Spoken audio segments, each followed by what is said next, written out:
like. Maybe these are people who are, affiliated with the alien gene. The Course in Miracles explains it. Having projected his anger onto the world, he sees vengeance about to strike at him. His own attacks thus perceived as self-defense. Because that's the delusion that they buy themselves into. They're not attacking anybody. They're defending themselves. Haven't you seen it in so many movies? If you can convince yourself that somebody's attacking you, then you're justified, aren't you, in your own head? You don't care if you're impeached. You don't care if the whole country throws you out. You're justified even if you end up sleeping on a beach under a bridge. If you put these people there, they're still going to have you the story. They're going to tell you about how they were hard done by. Well, don't we all do the same thing? When we're working for the system and the corporation, when we're given the executive badge, it's a wonderful company. As soon as they give us the sack, then we sit at the bar telling all our mates how horrible it was and how they mistreated us. Then, as psychotic as these people are, and this is what really gets me, you see, as psychotic and outrageous and maniacal and murderous as these people are, then they turn to you and go, let's not tolerate outrageous conspiracy theories. Like, these are paragons of reason. These are the saintly ones who are going to tell you, don't think. Don't step back from the canvas and use your own reason. For goodness sake, we don't tolerate any of that. You believe what we tell you. Never forget, your slave, me master. The psychotic is telling you, don't use your brain. How psychotic are you when then you do take that advice? Cortez said, mankind has always believed in three things with unconquerable faith. That the effusion of blood is necessary. That there is a manner of shedding blood which is purifying, very important. And another mode which is condemnatory. History clearly attests these truths. It presents to us the narrative of cruel acts of bloody conquests, until the earth appears to us like an immense sea of blood, which neither the piercing breath of the winds can dry up, nor the scorching rays of the sun can absorb. There are such people in the world. So they want to create the schizogenic society, because they are schizophrenic. And the society that they mold and create, we live in, is of their temperament. They're like the fish that can choose, you see, the saline type of water that it's in. 2 million telephone conversations a year are now intercepted by law enforcement. It used to be called peacekeepers. Where's that word gone? Now it's law enforcement, buddy. Between 1990 and 1996, the number of workers under electronic surveillance increased from 8 million to 30 million.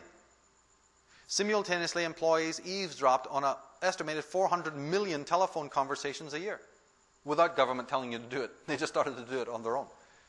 Something like 750 calls a minute. That's right. And of course, it's the paranoid society. This way. We're always a fear of something. The warnings on the daily news. It's credit card fraud. It's sexually transmitted diseases. No, it's online safety for our kids. They're being seduced. And yet, even though there's a nationwide federal database for lost knives and forks, there isn't one for abducted children. Maybe we need to find out why. No, it's internet spying. It's genetic implants. It's illegal searches. No, it's insecure borders or terror attacks. And some of these may, in fact, be semi-legitimate. But taken together, they have an effect. They're like a poison. No, it's the greenhouse effect. It's melting bloody icebergs. It's war and rumors of wars. Well, now it's bird flu and whatever is going to come next. I mean, forever. This designer chaos is manufactured. It is the great and endless burlesque, funded from London and Vatican City. Courtesy of the Queen. Except their little burlesque and stage play is in real time. It's a snuff film that's global. And they're sitting there loving it. Just loving it. When on the news you see all that horror. Because they know what it's doing. It's designed to chip away and erode at one's inner security. Because they knew if they came to you openly, to get what they wanted, you wouldn't vote them in. And even if they operate too openly, you wouldn't allow it. But if they can create a steady diet to make you so pathologically afraid, and it's easy to do, we are limbic creatures after all, then we will just fall apart and we'll be leaking all this negative emotion and negative fear and paranoia. And then we'll go, yes, Lucifer, come in and help us, as Albert Pike said would happen. Come in and tuck us up in bed. So when you find yourself in this utterly crazy place, this war on terror, Let's understand why. It's by design. In fact, you know something? If you're really symbolically literate, whenever this term war on terror, which I might add is a psychological term, it's not saying terrorism, which is political, or terrorists. It says war on terror. Now, terror is a psychological term. It's an inner state. Cold War, nuclear war, atomic war. Think about what those words really mean. They've got very little to do with external things. Atomic war, genetic war, Cold War, now war on terror. And you know how the right brain hears it? It's not war on terror, but war on terra. T-E-R-R-A. War on earth.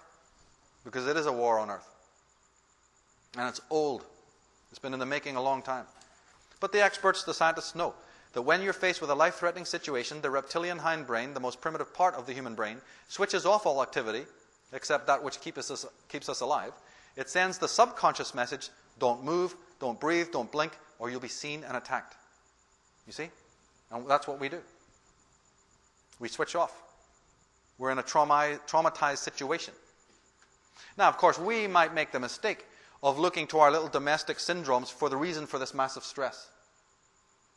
And we often don't really find the answer there.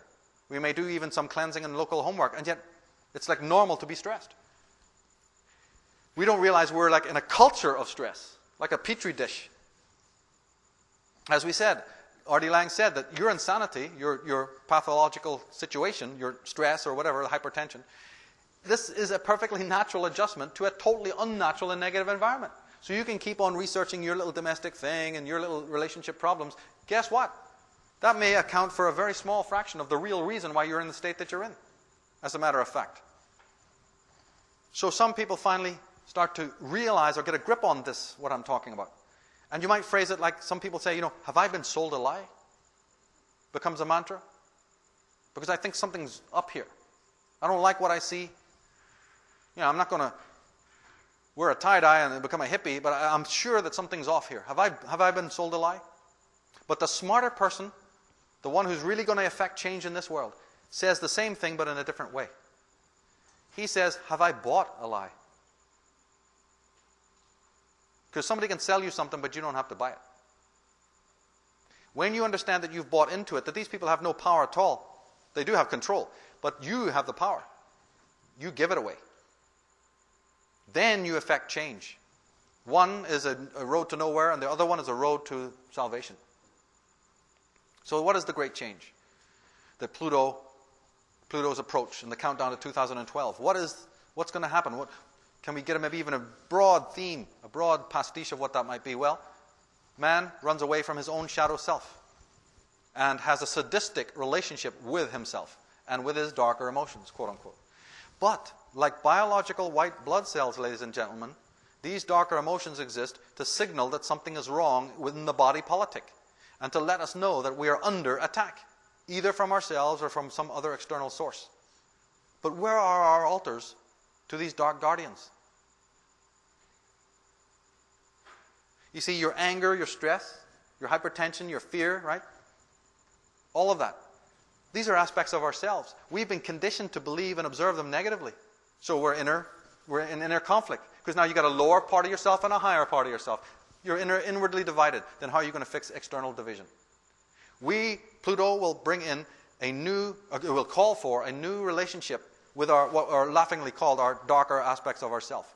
They're only darker because one part of us is so super lit that everything else of our being is cast into darkness. The shadows we fear are cast by our own hand, our own minds. Now, you see, the problem is, though, that it's like, imagine your mind is like the court of the king. You don't like it when these hideous, ragged, evil-smelling, foul-looking, wrinkled old guardians come in to tell the story of what they've seen on their travels. No, we want Don Juan and white horses and perfumery and wonderful tales of high adventure. So when these strange people come into our court and try to tell us in their croaking voices an amazing story of where they've been and what they've seen, we go, get away, anger, get away, violence, get away, all of that. And we're told not to listen to these beings. So we have an inner conflict at hand. But these are aspects of ourselves that have an amazing story to tell us about the world and about reality. We better start listening to what these guardians are saying. So we must come into a new kind of relationship with the so